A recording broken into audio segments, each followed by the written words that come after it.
আজকে আমাদের যুব সমাজ নৈতিকতার অবক্ষয়ের কারণে, আমাদের যুব সমাজ যুবক এবং যুবতীদের নৈতিক অবক্ষয়ের কারণে শহরের অলিতে গলিতে ডান্স হবে, ডিজে পার্টি হবে, যুবকদের হই হুল্লোড় হবে, অনেকে সারা রাত ধরে নেশা টেশা করে 26 সালকে বরণ করবে। এই যে আপনারা এখন এখান থেকে গান শোনা যাচ্ছে না? এরকম সারা বাংলাদেশে চলছে। 31st নাইট কে তারা উদযাপন করছে।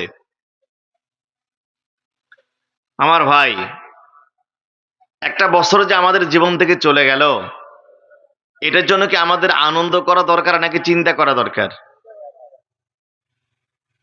আজকে যে 31st নাইট, অর্থাৎ আজকের রাতটাকে কিন্তু 31st নাইট বলা হয়। এই যে ইংরেজি সাল, এই ইংরেজি সাল কিন্তু কোনো মুসলমান তৈরি করে নাই। আমরা বলি ইংরেজি সাল, কিন্তু সালটা খ্রিস্টানদের। এটা শুরুটাই করেছে খ্রিস্টানেরা, কোনো মুসলমান এটা করেনি। সুতরাং যেই কাজটা শুরু হয়েছে খ্রিস্টানদের হাত দিয়ে, খ্রিস্টানদের মাধ্যমে, সেটা কি মুসলমানদের উৎসবের দিন, আনন্দের দিন? এটা কি মুসলমানদের কোনো উৎসব হতে পারে? আজকে আমাদের যুব সমাজ নৈতিকতার অবক্ষয়ের কারণে, আমাদের যুব সমাজ যুবক এবং যুবতীদের নৈতিক অবক্ষয়ের কারণে আজকে গান বাজনা, ডিজে পার্টি, বিভিন্ন রকমের উল্লাস হবে। অথচ উচিত ছিল খাতা কলম নিয়ে বসা 2025 সালের 1 জানুয়ারি থেকে 2025 সালের 31 ডিসেম্বর পর্যন্ত। এই যে আমার একটা বছর চলে গেল, একটা বছরে আমার হিসাব, আমি একটু নিজের হিসাবটা নিজে নেই। আমার কত ওয়াক্ত নামাজ কাজা হলো, আমি কত টাকা আল্লাহর রাস্তায় দান করলাম, কতগুলো গীবত করেছি, কত মিথ্যা কথা বলেছি, কত সময় অপচয় করেছি, এগুলো আমাদের আজকে হিসাব করার দিন। আমাদের জীবনটা হচ্ছে আইসক্রিমের মতো।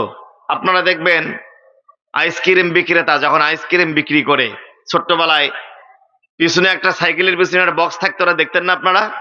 ঢক ঢক করতো। তো আইসক্রিম বিক্রেতার কাছ থেকে দেখবেন প্রতি মুহূর্তে আইসক্রিম গুলো গলে কি হয়ে যাচ্ছে? পানি হয়ে যাচ্ছে। সময় যত যায় আইসক্রিম গলে গলে পানি হয়ে যায়। তো ঠিক একই ভাবে আমাদের জীবন থেকেও সময়গুলো চলে যাচ্ছে, আর আমরা দিন যত যাচ্ছে আমরা কবরের দিকে এগিয়ে যাচ্ছি, ঠিক কিনা? এই জন্য এই 31st নাইটের 1 নম্বর দায়িত্ব হচ্ছে আমাদের যুব সমাজ, প্রত্যেকটা মুসলমানের অতীতের গুনাহের জন্য আজকে রাতে আল্লাহর কাছে কান্নাকাটি করা, আল্লাহর কাছে ক্ষমা প্রার্থনা করা, নফল সালাত আদায় করা, তাহাজ্জুদ পড়া।